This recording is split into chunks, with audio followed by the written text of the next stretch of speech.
Good evening and welcome to another episode of Two Up Top. It's a special edition here with myself, Gav Mack, and James Green. How are you, James? I'm good. Thanks for having me, mate. Oh, stop it. Love your little intro as well. That was clever. Oh, you like that? Yeah, very cool. Very slick. That's from our pal Dan, who I was on the phone to just before we started, who made that up as well. He made the beat and everything. So yeah, if you want a beat, I'll let you know. I'll also send some links out for all these bits and bobs as well. It's a special edition. We are going to be talking about James Green and his career. Find out a little bit more about him, what he's been doing, what his plans are for the future, and yeah, we'll probably have a little chat about Arsenal as well, because we are both Gooners all of a sudden. You can subscribe to our YouTube channel via @TopFootball, which is running on the bottom, and you can also follow James on Twitter. His Twitter handle is James Green in UK. So there's a few James Greens, aren't there? Yeah, there's literally, I think there's more James Greens in this world than any other name. So to differentiate, it's been a bit tricky over the years. There's been a few different handles, but I just stuck with that one. This one we're sticking with. Good stuff. And did you know, I'm not quite sure whether you know, James, if you put Two Up Top into Google, our name comes up first. Fantastic.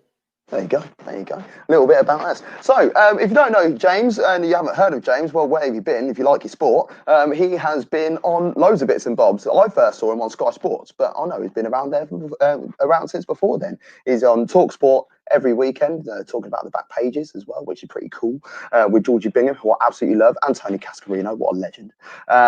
He has reported on the cricket, on boxing, on basketball at the O2. He has been at the World Cup. He's done loads of bits and bobs. But I want to know about the real James Green, to be honest. First of all, what were you doing on Friday night? Yeah. I'm not going to lie. I completely cocked up Friday night. Now, usually in my household, sport is number one, right? So yeah. My girlfriend's aware of this. If there's a big sporting event, bear in mind, you read out quite a few sports that I cover and been a part of. There's a lot. So it doesn't leave much time for anything else. But I made an error and agreed to a date night Friday night. I thought, well, we might get back. I might watch the end. So look, listen. I got in and I looked at the time and thought, this is great. I've got like 20 minutes left. Fantastic. 20 minutes left. Bayern Barca. Probably be really close towards the end. Might be extra time. Thought perfect. Turned on the TV and saw 7-2. What? I'm not mad. I'm just disappointed, James, I tell you. I was making all these noises, and then the 8th goal went in. I couldn't believe it. And my girlfriend said, why weren't you this excited when we were on our date? Well, I'm not being funny. She needs to understand. She needs to know. I mean, like, I was at home with my missus, and I just finished watching the snooker at that point as well, which is the most enthralling last leg. I've been playing darts this afternoon. Last frame of snooker that I've ever seen. Honestly, is that the 16-15? It was the Kyron Wilson and Anthony McGill. Yeah. It was 16 each hour. Literally, I watched the whole frame for an hour. I didn't realise it was an hour. It just was so easy to watch, and it had everything involved in it whatsoever. I need to go outside and have a little moment. I was like, right. And my missus said, we are watching the game tonight, aren't we? I was like, you're damn right we are. So yeah. So you might need a trade up. I hope she's marry her, mate. Marry her. Marry her. Marry her now. We got a little one on the way, to be fair. So yeah, but there you go. It works. I was in LA at the time. Anyway, let's learn a little bit about James Green. James, as I mentioned before, you've been on loads of bits and bobs. As I said, you're on talkSPORT in the mornings. You're on Sky Sports. When did you always want to be a presenter? Oh, good question. No, I wouldn't say no, not really. I wouldn't say I ever, certainly when I was younger, that was my dream. That was my focus. I think life throws up surprises here and there, and it takes you in different directions of where you really want to go. Also, when you're young, do you really know what you want to do? I mean, I admire those young people who know exactly what they want to do at a young age and just literally that's it. Streamline vision. I'm going to achieve that. I'm going to do that. I mean, fair play to them. For myself, it wasn't ever like that. I was a bit unsure really what I really wanted to do. Was it Yeah, it was something in sport though. That was the key. It was always something in sport. And then as soon as I did make that leap and decided and kind of moved and transitioned into presenting a bit, so I would have been about 22, 23. That was when I first had a vision and going, right, this is what I want to do, but I want to do it in sport.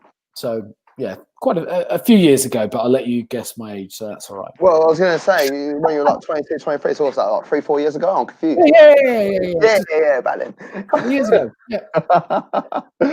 No, it's I love presenting. I think it's brilliant, and you know, this podcast, I started it 2 years ago, almost to the day. Actually, it came up on LinkedIn the other day when I first started it. It's something that I wanted to do for years, but I just think sometimes you just need to bite the bullet and just go for it, don't you?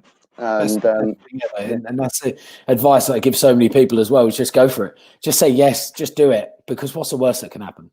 Yeah, exactly that. What's the worst that can happen? You don't enjoy it, okay, you stop doing it. Or it doesn't go to plan, okay, you do something else. But at least you've tried it. Do you know what I mean?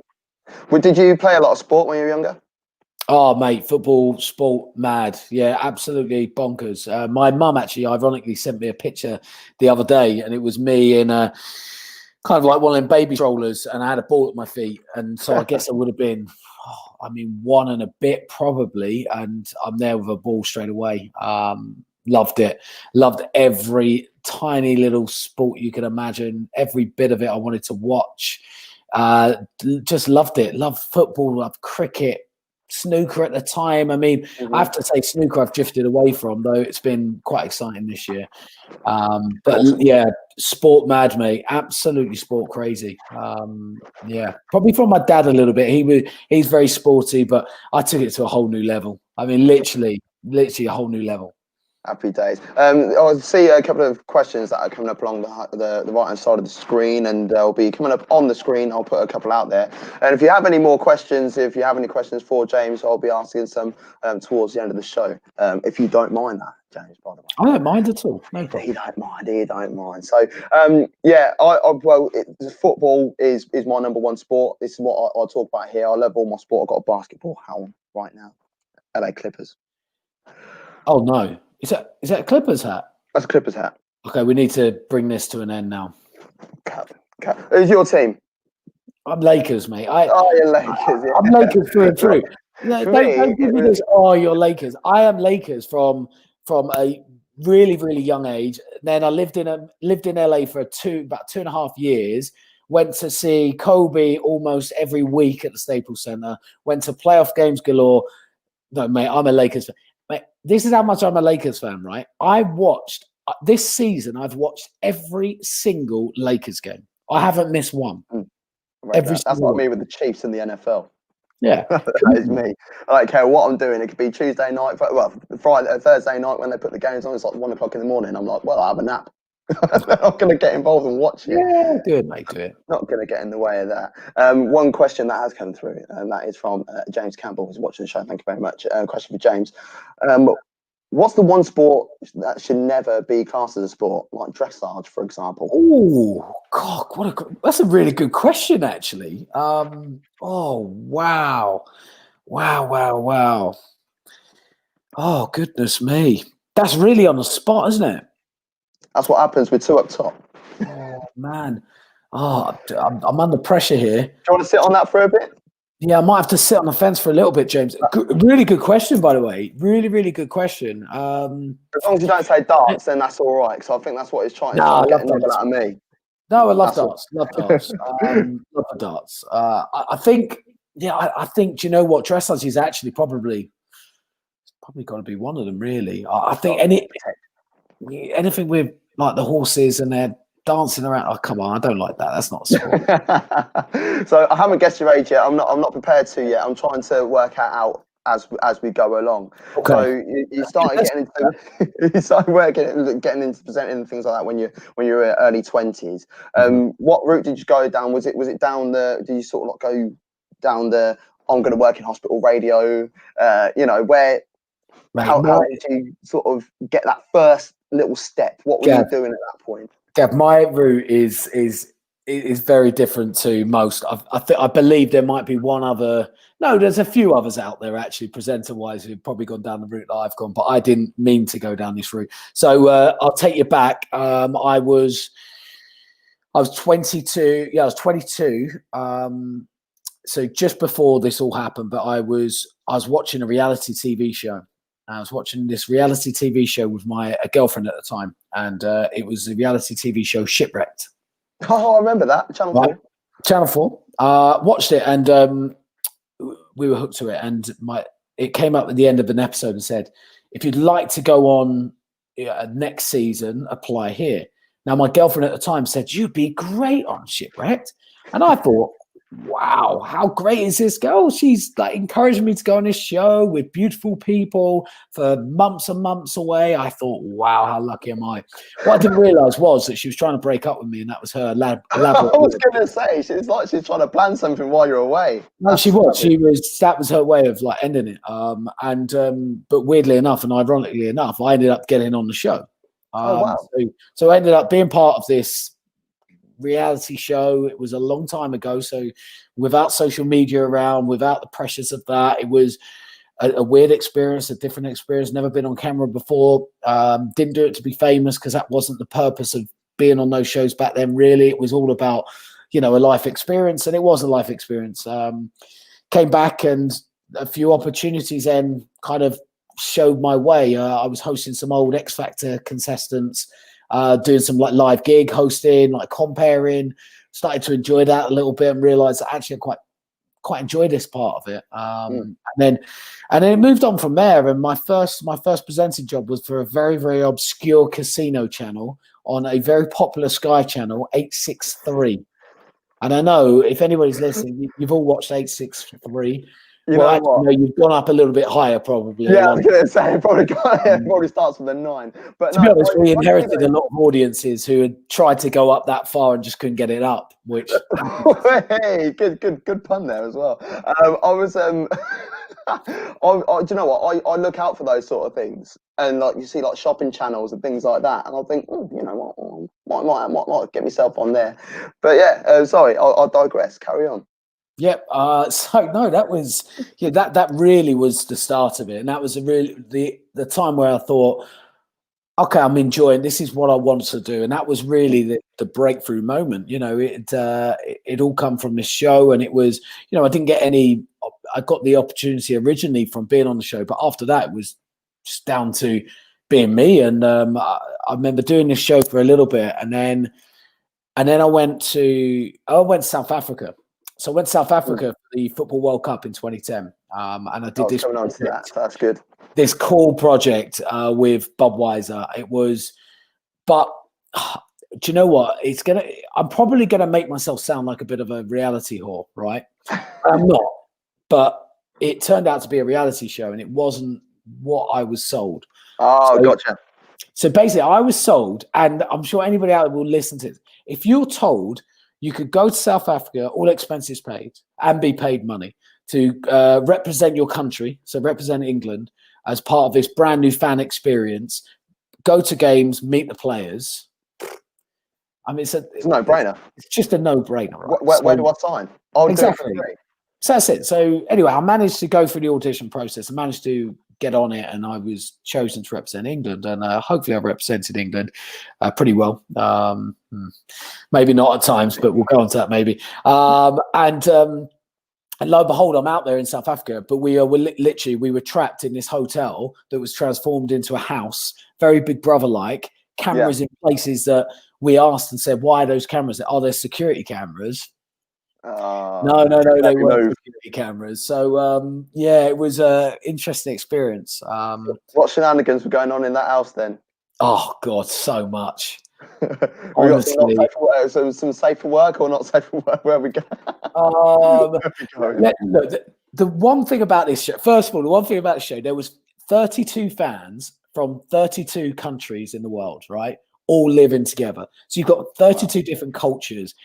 Honestly, it was fascinating. I loved it. It was brilliant. From the outgoing South African guy to a cool Brazilian guy to like this quiet Slovenian girl to this really like loud Peruvian guy who was just like the most passionate football fan ever, a Chilean guy, or maybe it was a Chilean, not Peruvian actually. And it was just astonishing to see how everybody like interacts with like football and how they react to goals being scored, how they react to everything that's happening. It was a fascinating experience. But yeah, in the downtime, there was a lot of shenanigans. It was sponsored by Budweiser, so drink was just flowing day in, day out.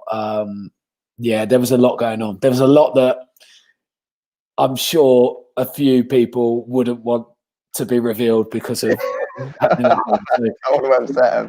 So we just leave it at that. It was fun. It was great. So did that make it to TV over here? Not over here. So it made it to ESPN in Canada. And then what they made it as like a YouTube channel. So they did like a YouTube show. And this was this is 2010. So we're talking about very early-ish days. Yeah. So it was. Look, afterwards it was like you look at it and go, wow, they messed up there. They could have made it so much bigger because the concept was fantastic. The concept was absolutely brilliant, but they didn't do enough with it. But that wasn't a problem for me. Like, I didn't care about that. That wasn't why I went there. I went there for the experience. Unfortunately, my experience and going to games, I went to one game and it was England-Algeria 0-0, the worst game in World Cup. I was going to say, it's 0-0. It was shocking. I remember I was working for that. And I was like, I'll make sure I want to work that game so I can actually chance to see it. Because if I'm not working, I'll end up being busy, getting tied up with other things. And I worked there. I stood there. I was like, this is shocking. But, I could probably think of a worse game, which I've been to. I'm an Arsenal fan, but I'm also follow Palermo over in Italy. And, I'll get more passionate watching Palermo than I do watching the Arsenal. Well, at the moment, that's understandable. Yeah, true. Yeah, it was 2018. Me and two of my friends, we flew out to Italy. We went to Venice because they were playing against Cittadella, which is in Padova. So it's about an hour and a half away from Venice. I was so excited about this game, and a win there would have seen us in the top three, which would have made us very comfortable favourites of being promoted and back to Serie A. Well, 90 minutes, no goals, no shots. Not shots on target, literally no shots whatsoever. There was like 4 or 5 corners, and all those corners came from the ball being crossed in and deflected off a defender and going out for a corner. And I was just happy that I was with 2 of my pals, because otherwise, if I'd been there by myself, that would have been it was a pretty shocking situation there. But right, so you've done that 2010. Did you have much involvement in Euro 2012? No, nothing at all. So after 2010, I moved to LA. So moved to LA actually met a girl on this show. She lived in LA. I'll go over there and see how that goes. But then thought, well, let's see how LA is, and managed to get a visa and started working over there. And I worked on a few various projects, but I was really focused on, again, the sports side. And I was very, very close to some really good opportunities there, but just couldn't get over the line at the time.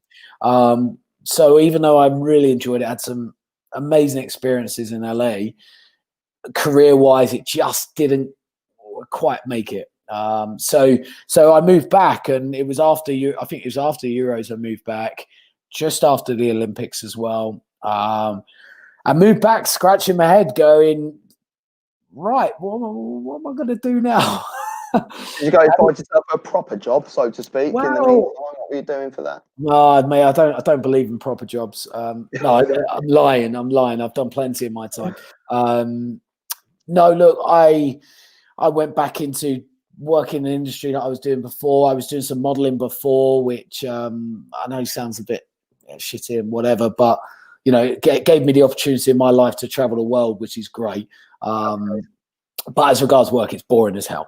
It's not as glamorous as it's made out as well. But then I went back and started working for this casino show a little bit more as well. So they got me straight back in. So I had stuff ticking away, and then it was like, okay, what am I going to do? And then it was that was a tough period actually. I think moving back from a country when you I think move somewhere or go somewhere, set yourself some dreams and ambitions in your head that are really high, and when you don't achieve them, it's really, really tough. And I'm harder on myself than anybody could ever be. You know, anybody can give me bad feedback, but it won't be anything compared to what I'd give myself. So for me to move back from LA to not have achieved what I wanted to achieve was pretty tough. How did that affect your mental health? Badly. That was the only time, or the main time in my life where I've had real struggles. And I don't talk about it very often, but I don't mind talking about it. Do you know what I mean? Like I try and help as many people who are struggling right now. Now we've had it in my family. So my sister struggled for 4 years when I was younger with depression, really badly. So I've been aware of mental health issues since I was young. I've been aware of how it comes and the triggers, etc., etc. I've always been the happy-go-lucky guy. So I've always been a fun guy that I always thought, I'm always fine. That used to be what I said. Yeah. Even when I wasn't, I'm always fine. I brushed it off. It was nothing. But this really did hit me. And the problem was with it, there was a few other personal stuff in my life going on as well, mixed in with a change of environment. Plus, I couldn't cope too well how to deal with it. And then I was drinking a lot. And that just spiraled me completely out of control. I mean, it's so funny. I can laugh. It's not funny, but I laugh at it because it's like, what was I thinking? It's not you. How's that a good idea when you're feeling like that, to be drinking copious amounts of wine every single night in bed alone? Yeah. It was a tough period. I'm not going to lie. You know, it's couldn't cope with anything, couldn't get anything set in my head, couldn't get my goals set where I wanted to go, didn't know where I was going. And because of that, I wasn't in a state to be able to then, reach out to companies or try and actually really pursue what I wanted to do. I wasn't just, my mind wasn't there, wasn't thinking straight. So I thought going away for a few weeks would be a good idea. The choice of destination, Thailand, probably not the best choice of destination. Really, when feeling like that. Another bad decision in my life, and it really unraveled there. I just completely lost control. Couldn't cope. Wrong environment. A 3-week trip ended up being a 7-day trip, and I had to jump on a plane and get home. I was like, get away, get out, breathe. Talk about what was going on. That's actually quite a strong thing to do, though, isn't it? Because if you are there for 3 weeks, a lot of people will turn around and be like, well, I'm here for 3 weeks, I'm going to do whatever I like. But that, for me, tells me the nature of strength in your mind to say, hold on a minute, I shouldn't be doing this. And to get on the plane after just 7 days, I think it's commendable. Sure, mate. It was just a constant battle. It was just I was battling myself, and because again, I always had this thing. It was I'm always fine. I couldn't. Even then, I still couldn't accept the fact that I wasn't. Do you know what I mean? I still was like fighting it, going, "I'm fine. I'll just get some drinks inside me. I'll be all right." But drink would usually be fun, and outgoing, and I'd be loving life. But this was having the complete opposite effect, and I never had that before. Yeah. But no, it was, look, I made that decision, came home. I went straight to the doctors, actually, because I was like, look, I need to talk to somebody. This is getting to that point where I'm a little bit concerned. And anyway, I talked to the doctor, but the doctor was great. And I always remember the conversation. And I literally sat there and I listed everything that had gone on recently. And like I said, there was a few personal stuff that were a little bit more serious. Yeah, but of course. Everything that was going on with the change of environment, the drinking, etc., all this, the career stuff not going where I wanted it as well added to the mix. He just he sat there with his mouth open and went, wow. And he went, no wonder you're not feeling great. Like, he was like, I was like, oh, right. And he said, well, it's fine. Like, you go through something, you just have to come out of it. Don't do stuff that's going to make you feel even worse, like drinking so much, and you'll get through it. And I literally, this weight off my shoulders, like, all right, okay. So instead of me always saying, I'm fine, I'm good, I'm absolutely fine, it was the first realization in my mind to say, do you know what? It's all right to not be okay. And it's like that classic saying, it's okay to not be okay. And it is. Yeah, of course. There's nothing wrong with that. We all feel like that. You know what I mean? We all go through times where we're not as happy as we usually are. And that was it, mate. That was my relief, breakthrough moment, weight off my back. I stopped drinking for about a month to 6 weeks, where I was just like, just And it wasn't that the drink wasn't a problem. It was why I was drinking was a problem. Yeah, You know? of course. It was because I was doing that to cover up something. So it wasn't working. But I got myself into a routine, started playing cricket again, which I hadn't done for years. So I had something to look forward to every week, got a bit of structure in my life, and all of a sudden, just everything, it went away. And that's it. Unfortunately, I've never been down that route before again, sorry. And I know the triggers now. I know what to look out for, and I'll never go down there again. So, which is great. And I know I'm in control now. I think it's really important for men to speak out about mental health. It's such a taboo subject still. It really is. You know, I suffer from mental health issues. I've been on tablets and I've gone through counselling and things like that. And I always offer my ear to many of my friends on my social media and things like that. You know, if you do want to talk, you can send me a text. It's not a problem. I'm not going to talk to someone else about you in particular. You know, what you tell me is that information that you've asked for me to keep. And I think it's really important that not just men, it just seems to be that men don't talk, but I feel that everyone needs to find a way of talking and getting it out there and, you know, just doing the right thing. So it's really nice for you to open up about that. I appreciate that. No, look, I feel the same way. And it's, you know, this past feeling of that you always have to be macho all the time. You know, men, we don't struggle with stuff like that, mate. Come on, it's a load of crap. And, you know, the more people talk out and speak out about it and open up, the better. And we've, you know, fortunately in the last, you know, 2 years, at least 2-3 years, things have progressed so much more. The Heads Up campaign that the FA are doing is fantastic. There's just so much more. There's some great charities out there that are doing brilliant work in this space. And it's important. And look, we all go through struggles, but look, any advice that anybody I'd give to people is just relax, sit down, breathe, make a list, focus on that day by day. What are you going to do every day? Anything that's your trigger, take it away. So, for example, recently I spoke to a young lad who was really struggling, and I didn't know him that well, but I just knew from seeing him on social media what his trigger was. And what his trigger was he was desperate to succeed, still at a young age. So a lot of younger people still need to be a bit more patient than, you know, because it doesn't work like that where you get everything straight away. And if it does, then those people are incredibly fortunate. But he was clearly focusing on other people and not him. So he was looking at what others were doing, and it was really affecting him because he was being envious of other people's success and other people's journeys. And honestly, you can't be like that because it will just tear you up. And it just gets you every single time. So every single time you pick up this mobile phone that we are glued to, you're going to scroll and you're going to see something. It's going to piss you off. So don't do it. So just take that away. And I just gave him, I said, look, just take yourself away from it for a while. Focus on you. Don't focus on what other people are doing. They're going through their journey.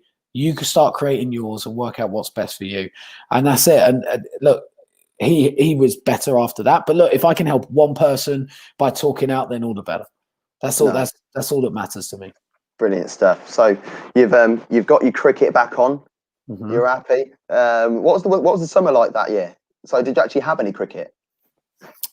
Yeah, it was. Or just let's practice. No, I think it was one of the better years. Actually, I really do believe it was one of the better years, and I like literally just like fell in love with playing again. Yeah, loved it. I realised I couldn't bowl anymore because I used to be a leg spin bowler. And when you haven't done that for a while, my goodness me, it's like picking up a cricket ball for the first time. So realised my leg spin bowling days are pretty behind me because I was just too inconsistent, and four full tosses in an over is just no good to anyone.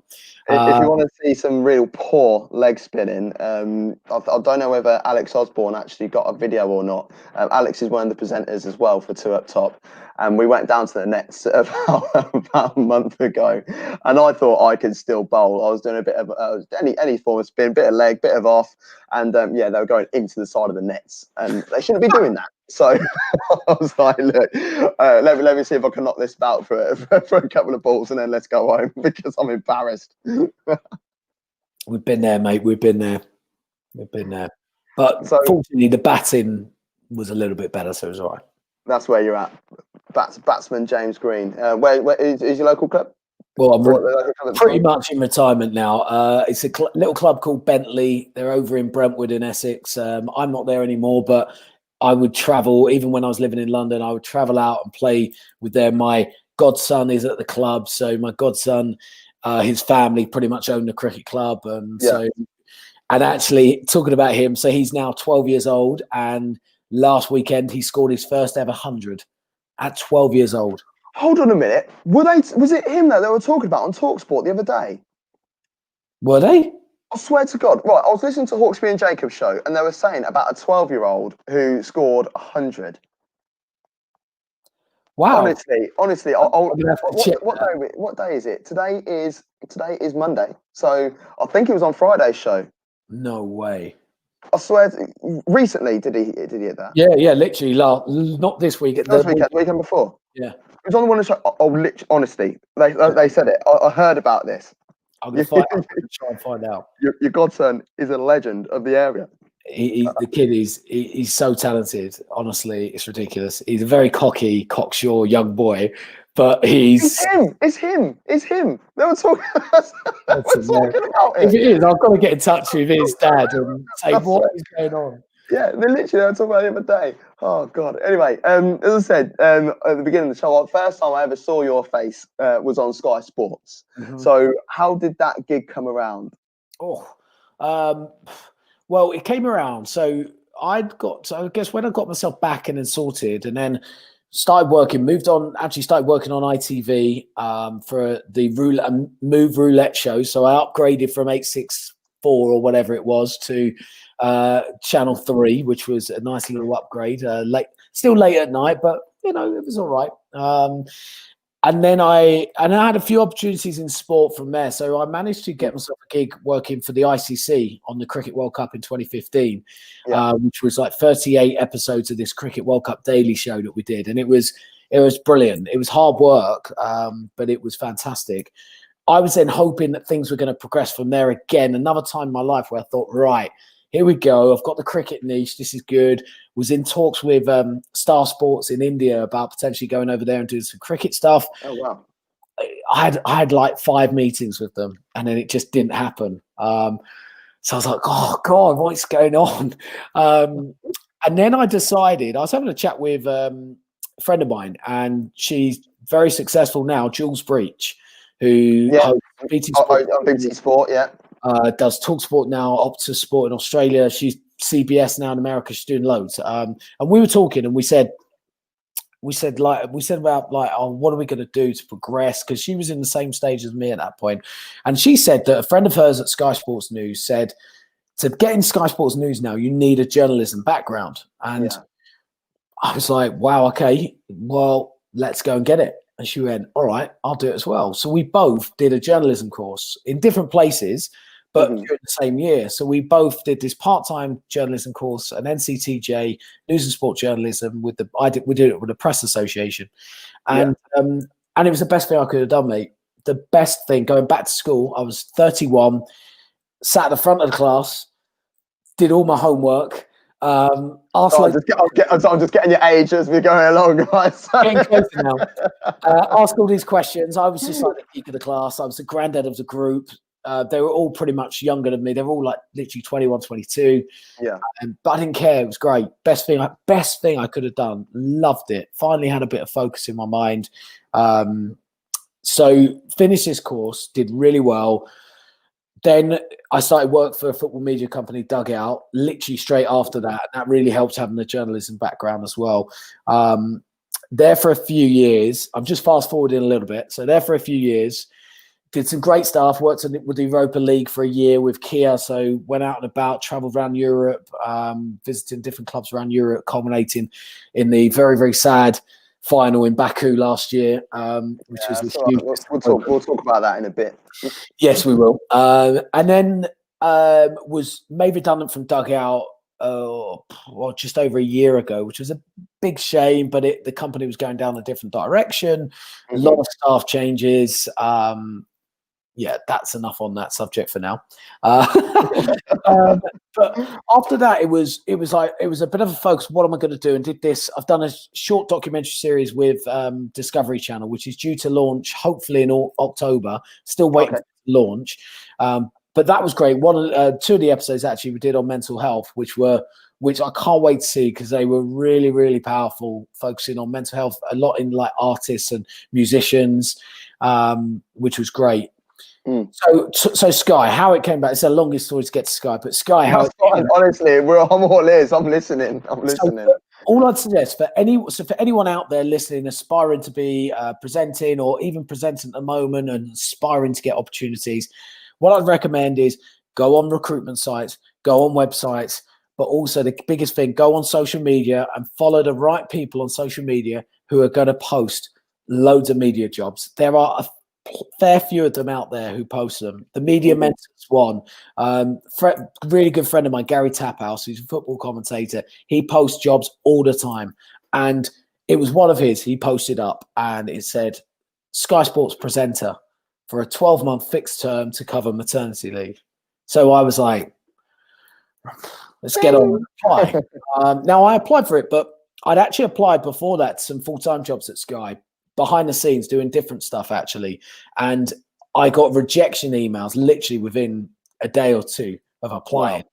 So I had to just fight within myself to go, you know what, ignore that. This is new. This is a new job. Let's just apply anyway, give it my all. And applied.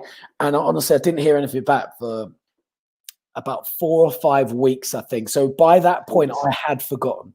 I just had assumed that they hadn't sent the emails out and that was it. It wasn't taking up any space in my head. It was like, that was it. It was done. And I just got back from, I think I've been Saudi Arabia randomly on a very random job. And I just got back and it was a Friday evening and my phone rang and it was literally about 7 o'clock on a Friday evening. And it was a producer at Sky and he invited me for an interview, to which I was completely taken back, to be able to even get an interview after what I later found out was around about 500 applicants at that point, which so I was incredibly grateful to even get the interview, which was just like a dream come true. It's a Sky interview. So I wasn't nervous at all. No, of course not.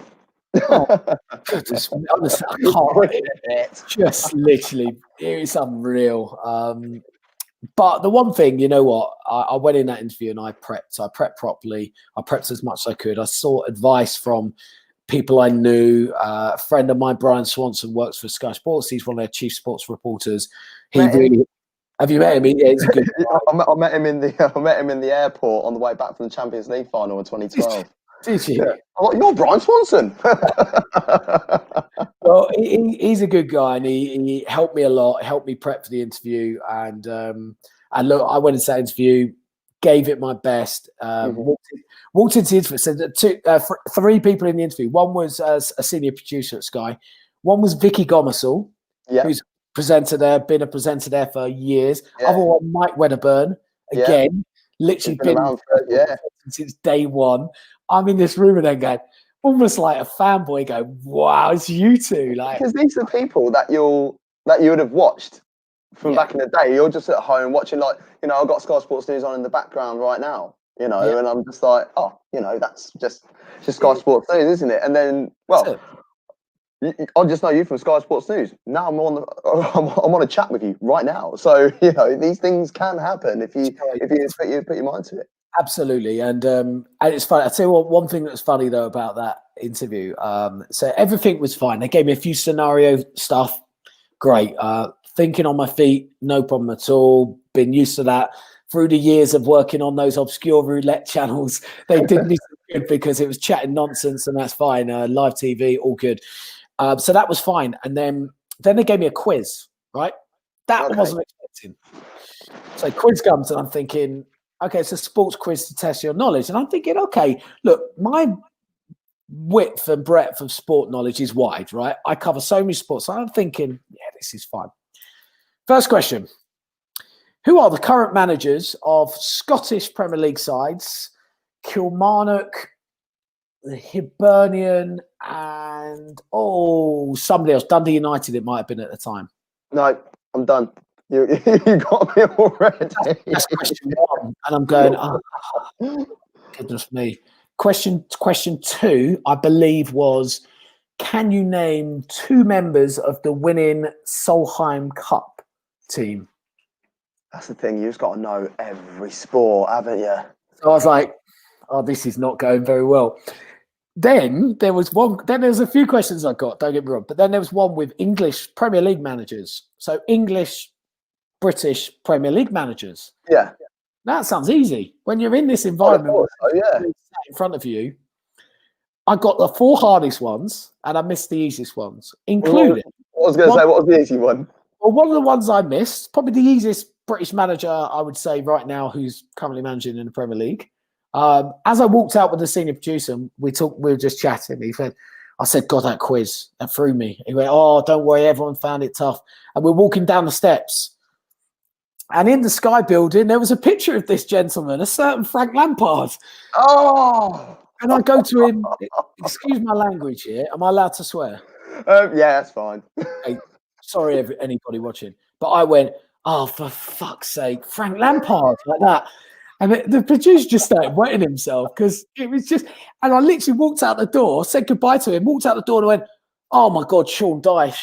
Oh no, like this, just like, and then for the next week and a half, I was just melting because I couldn't believe we didn't get those right. I must understand though, when you put on the spot. I saw actually something on LinkedIn earlier on today about someone who applied for a job and didn't get it because they were nervous in the interview. It's like, hold on a minute.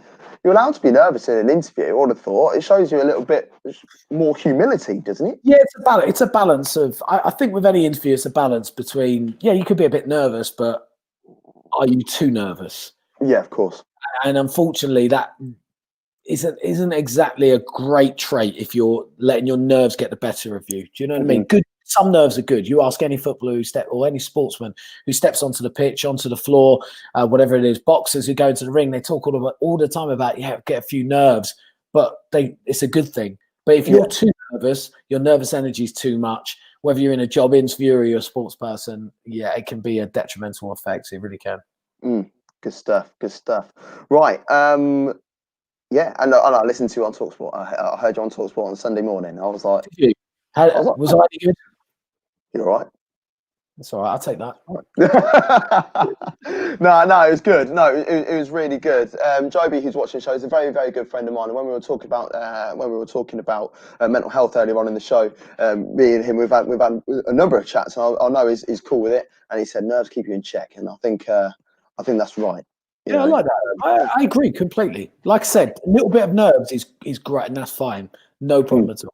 But this show's my baby, and I've been doing it, as I said, for 2 years, and I'm fine. At the end of the day, I'm just like, I'm just talking about football. Do you know what I mean? I know what I'm doing. I know how to talk about football, but literally 5-6 minutes before we go live, I'm like, okay. Have a little psych up and whatever, have a beer, and I was like, right, come on, let's go, sort of thing. So I think that's, it's only natural. Exactly the same. Whether it's going on Sky, talkSPORT when I'm sat right here doing it from home, even just before we go live, there's a few little moments you go, okay, I'm really buzzing for this. I can't wait. It's excitement, a few nerves. It's great. That's what. How nervous were you about coming on the world-renowned Two Up Top show?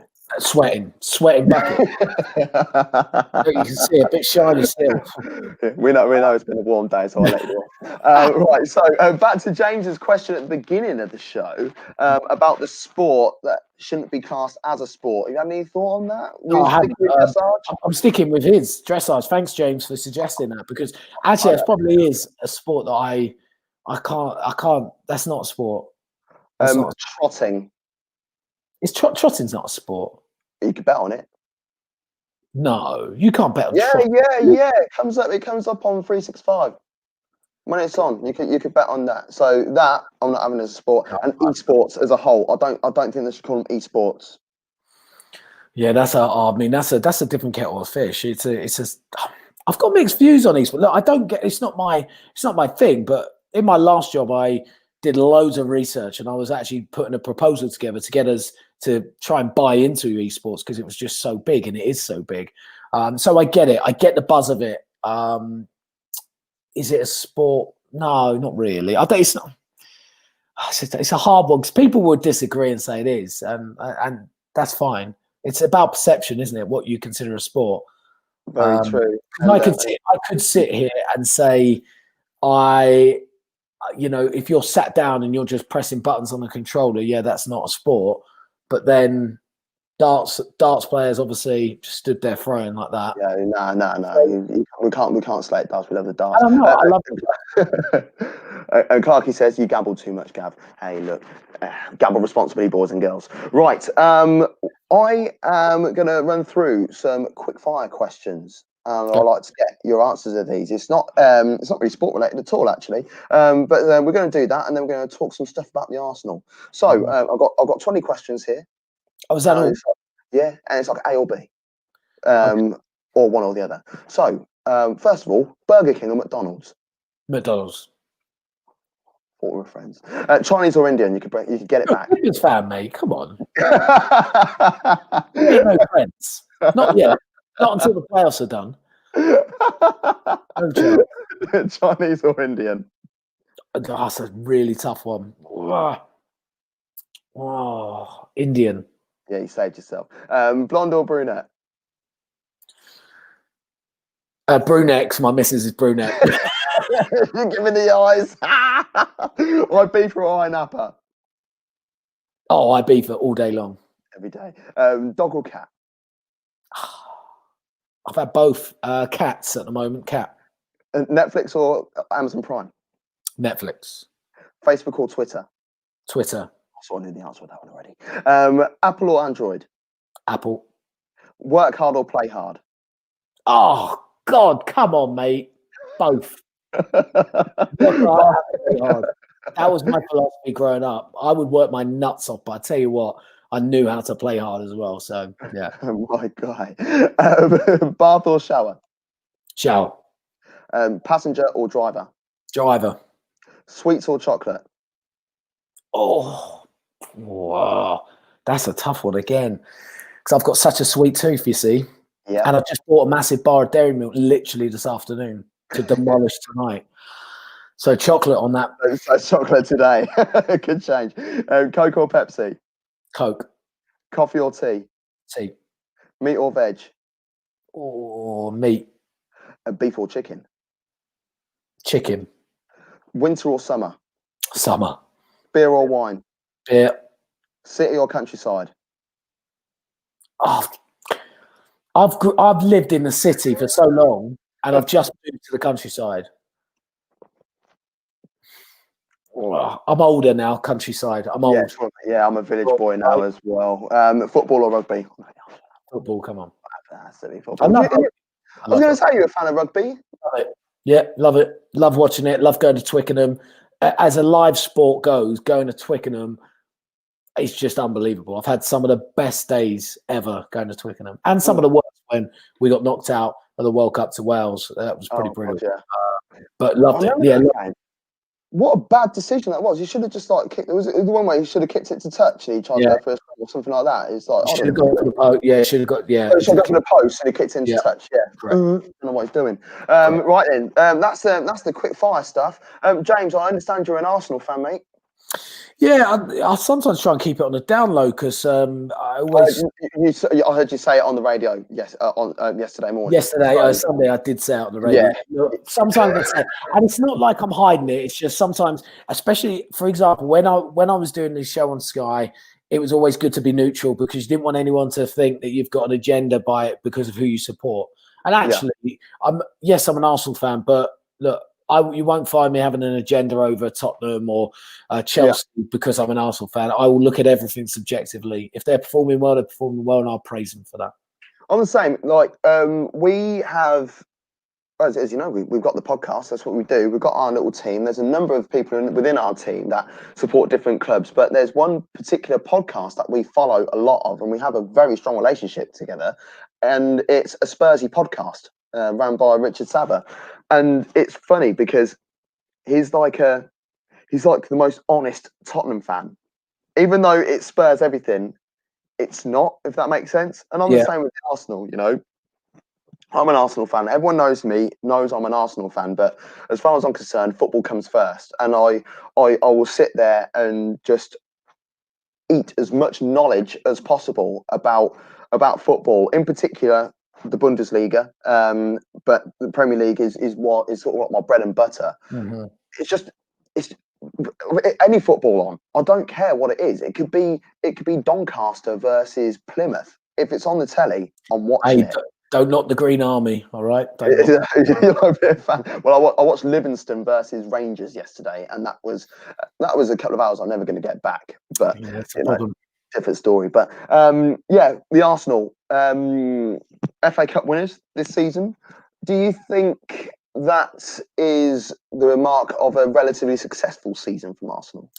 I think it's a mark of a surprisingly successful season, actually. And it's also a mark of where our success levels are right now, that we can actually call that a successful season. You know what I mean? That's where Arsenal are at right now, that an FA Cup victory is a successful season. Look, how this season how the season before ended last year. And then how this season started with the manager change, with all the issues, the Granit Xhaka situation, Mesut Ozil situation, to end the season beating Liverpool, Man City, and then Chelsea, and winning the FA Cup. I don't think we could have asked for any more. I think Mikel Arteta has just performed miracles. I think he's a very interesting guy, a good guy, humble guy. I interviewed him actually just before coronavirus hit, which obviously he got. Oh, he ended up getting, I was a little bit worried myself for a minute, but he was so great how he spoke. He was very open, very honest, very smart, very articulate. But one thing that really stood stead with Arteta was he had a plan. Yeah. And day one, from when he had his first interview with Arsenal TV, I believe it was Arsenal Media, that first interview, everything he said in there is what's happening. He had this plan, he had this focus, he had an idea. And what he's done is found a way of playing with this squad of players that is going to be give us the best opportunity possible for success. That doesn't mean that by playing that way is going to win us the league, because it's not. Doesn't mean by playing that way is guaranteed Champions League football, because it's not. But what it means is with the current crop of players, that is the best we can do. And that's what he's found. I think he's found that way right now. Add some new additions, hopefully come some. Obviously, we've seen Willian come in as well already. Get some more in, strengthen defensively. We've got Saliba coming back off his loan spell. So hopefully we can put a bit of faith in him, and hopefully he hits the ground running, because there's no guarantee he will do. Look, let's just be patient. Let's just hope as steadily we're going to build up and we're going to get better and better. If we see improvement, that's all we can ask for, but let's just not hope for miracles. One player that I really enjoy at the back is Pablo Mari. And I knew a little bit about him before. I've seen him a few times because, as I said, if it's football on the telly, I'm watching it. But then the first time I actually watched a full 90 minutes with him involved was the World Club Cup game with Flamengo versus Liverpool. He was at the back then. I think if he plays for Arsenal, that is going to make a massive difference to our back four. It's because I think we should go back to a back four as well. I really think we should. He's left-footed, which I think you need if you're playing a back four. And then with Saliba, I don't think David Luiz will be playing much next season, which it's difficult because which David Luiz is going to turn up? The one against Man City or the one against Man City? You know, so which one are we going to have? I think with Mari and potentially this new Gabriel from Lille might be coming in. There's talk of him. I think Arsenal defensively might have themselves sorted out a little bit. Goalkeeper wise, though, would you give Martinez more of a run? What a great problem, goalkeeper wise. I love it. It's great. Yeah, when's the last time Arsenal had that? Tottenham are signing Joe Hart, and we've got we've got this battle between two goalkeepers who are absolutely fantastic. For me, right now, I would you can't swap Martinez out. He's done nothing wrong. He's been superb. He's been absolutely superb. Incredible. And Leno is a great keeper. But Leno has still made a couple of mistakes. Now, look, every goalkeeper makes a mistake. Don't get me wrong. I'm well aware of that. Look at Ederson the other night.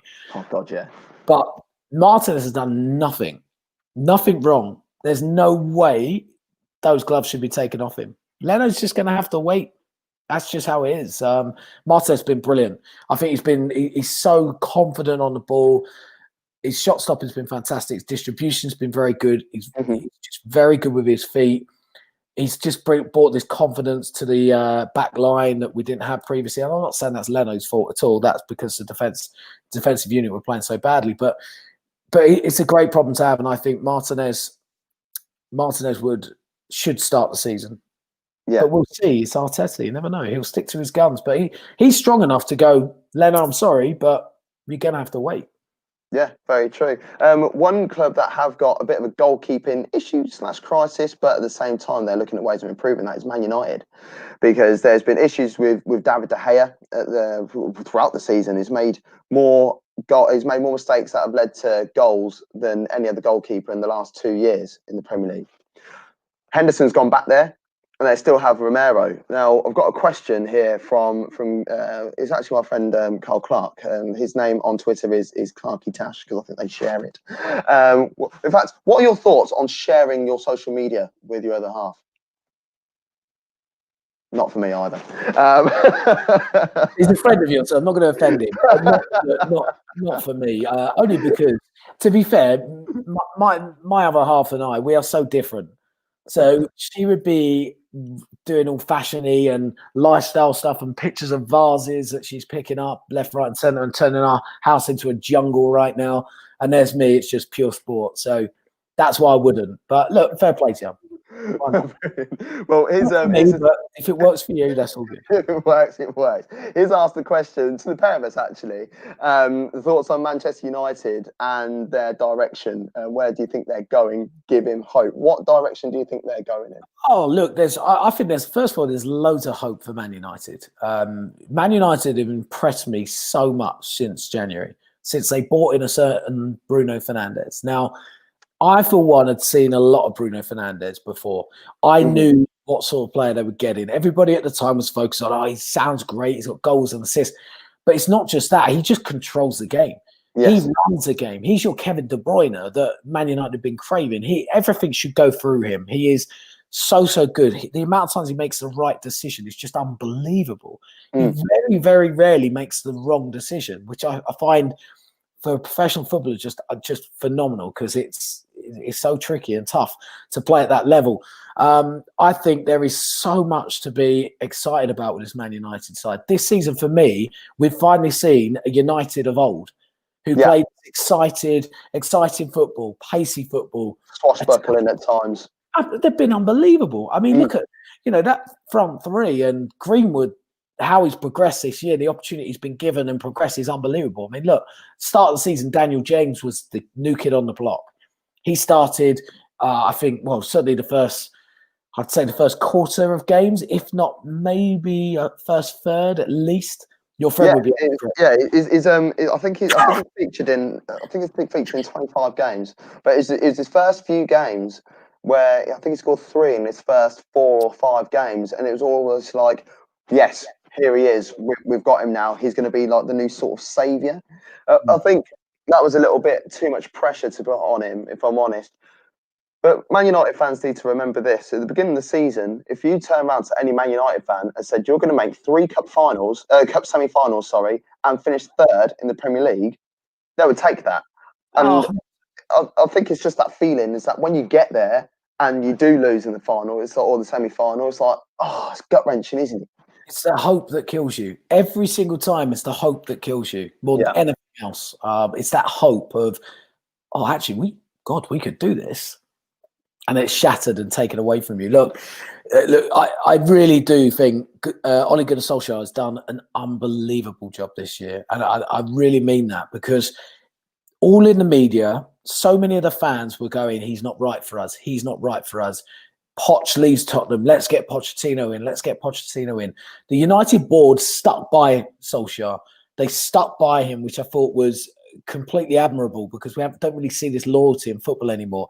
But they stuck by him, understood where he was going. They backed him by bringing in Bruno Fernandes. And then, I mean, look, come on, let's look at that. You got Martial, who, by the way, on his day is just unreal. And actually, he has been brilliant. Rashford, Mason Greenwood. In behind that, you've got Bruno Fernandes. Just behind him, you've got Paul Pogba. You get him firing. That's frightening. Yeah. That's frightening as a attacking force. What United need to do is just sort themselves out defensively. They need a left back. They need another centre half for sure. I thought Wan-Bissaka was great this year. He's improving a lot. Still needs a bit of work, but his pace of recovery he just doesn't get beaten very easily at all. He's originally a winger, isn't he? So that's where he got his pace from, and now it's sort of honed into defensive work. And yeah, I think defensively he's got the right idea. Yeah, I think with Wan-Bissaka, one-on-one, he's really strong. Where he does need to improve is when that ball comes in the box. He has a tendency at times to just switch off and drift away. And that's the difference between the very best and then the level below it. But look, United fans, you should be excited. Should be excited. I'm sure there'll be money to spend. The fact that you were linked so heavily with Jadon Sancho, a player that would have cost you, 100 million or close to, means there's money in the bank. There's money to spend for sure. Just have the patience. But trust me, the signing of the season last year got Bruno Fernandes in. He's going to be starting a full Premier League season. Mason Greenwood's going to be a year more experience. Martial's got better and better. Look, I think the future's bright. They just need some more off the bench. They need some more quality in their side. But look, they came third. They were out dead at the bury. They weren't anywhere near. Arsenal beat them on New Year's Day. I was at the game. Arsenal beat on New Year's Day. Arsenal looked good. Arsenal looked really good. And I think that put Arsenal at 6th and Man United were like 9th. And I was we, by the way, Arsenal were not good. We just were good that day. No, so I mean, on the day, yeah. On the day, like the first half, I just thought we were brilliant. But yeah, look, the turnaround at United's been special. And your friend should be very, very hopeful. I think, look, they're not gonna get up to Liverpool, Man City next season just yet. But trust me, they'll close the gap for sure.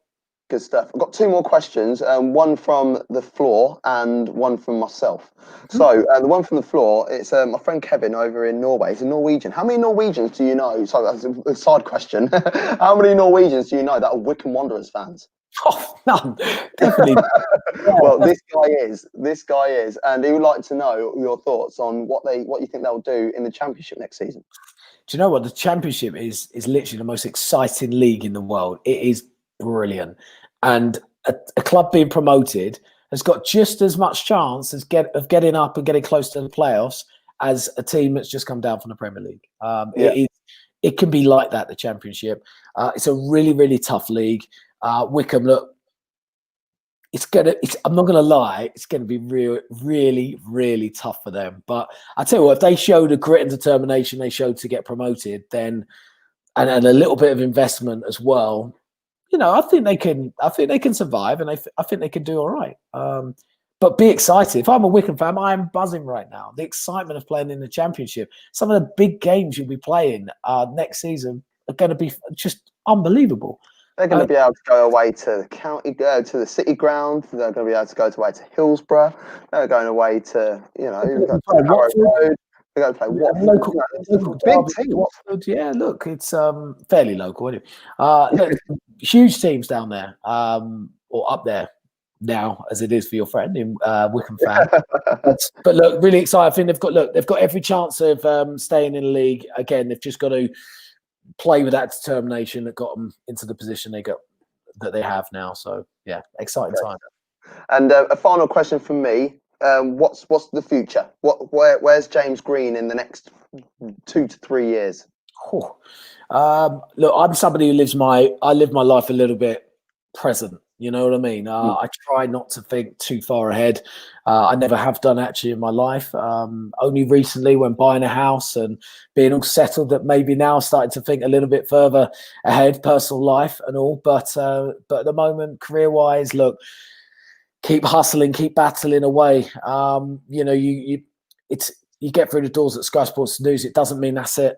you know, the work and the hard work that goes on behind the scenes. I mean, honestly, it's a constant battle. I'm freelance there. I'm not a permanent member of staff, so I have to fight for every single opportunity that potentially comes.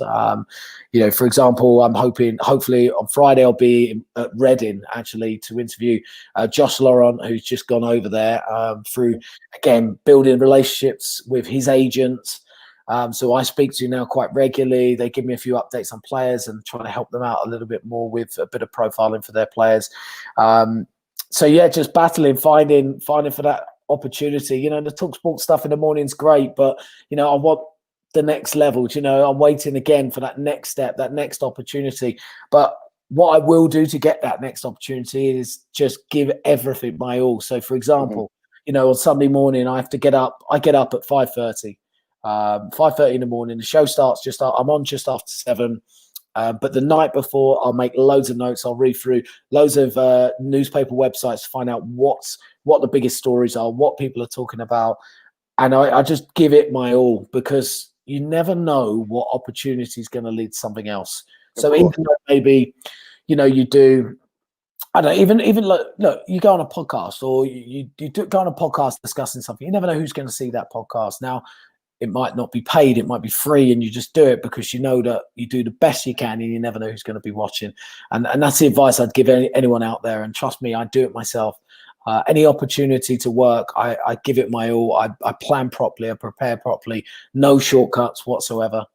That's the most important thing because too many people nowadays still expect things to happen like that. And trust me, of course, yeah. You've got to work for it. You've got to hustle. As your friend just said, I've just seen it come up on the screen. It is all about the hustle. Knuckle down, put in the hard graft, because honestly, if you don't do it, there's someone else out there doing it and they'll get your opportunity. Yeah. I'm a firm believer of that. And that's why somebody wants to try and outwork me, bring it on, because I tell you, they need to bring their A game, because I will work so much harder and I'll push myself so much harder and I'll research and read and I'll sacrifice downtime to make sure that I'm putting in the best hours I possibly can. I think I need you to have a word with some of the boys I know. But no, James, it's been absolutely brilliant, and I'm so thankful to be able to have you on to Up Top. Yeah, that's all I've got to say. Really, I really am thankful. You can follow him on Twitter. The Twitter handle has been going across the screen the whole time. James Green in UK, because there are a number of James Greens knocking around. You can also subscribe to our YouTube channel at Top Football. You can listen to us on all major podcast providers as well, which is pretty cool. And did you know, if you put Up Top into Google, our name comes up first. Thank you, everybody, and goodbye.